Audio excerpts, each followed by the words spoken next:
Hello. Today I want to talk a little bit about breathing. And in order to do that, I wanted to use some instruments that represent the different way that sounds are made using air to produce beautiful music using different instruments in the orchestra. There are three basic kinds. They're the reed instruments, the brass instruments, and, for lack of a better term, the flute instruments. So each family of instruments allows the air to produce sound in different ways. In the reed family, like my bassoon here, it's the reed, this little purple guy, that allows the air to produce the sound.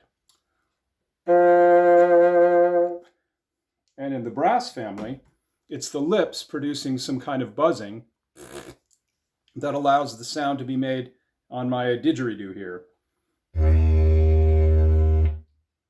And in the flute family, which also includes recorders, you can use a column of air that is blown across an aperture to produce a sound. I'm going to demonstrate by using this ocarina. So whether you or you have to use air. And in order to use the air, you have to take a breath. You have to breathe. And there are many ways to do this comfortably. And I like to do it in a very relaxed manner. I try to sit up straight, or stand if I prefer to stand. And I try to think of my lungs as being something akin to a glass. I'm being filled up from the bottom to the top. I take a breath that fills up my lungs in a very relaxed and controlled manner.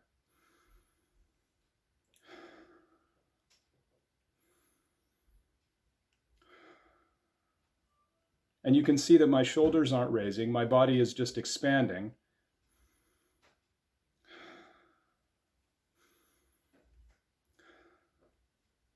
And the other thing I try to remember is that my exhale is going to take a lot more time than the inhale, sometimes significantly more. So I like to practice my breathing when I'm away from the instrument by taking a breath. I start with 1 count in, 2 counts out.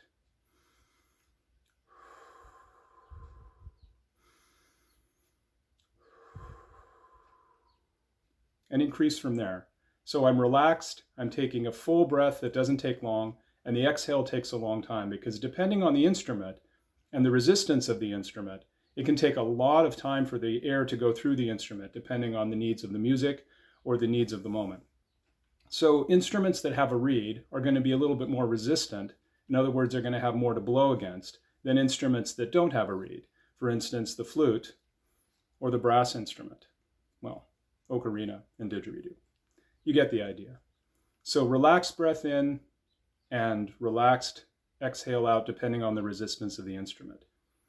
There's another technique that's kind of interesting called circular breathing, where you actually are able to play and breathe at the same time. Now I can demonstrate that with my bassoon.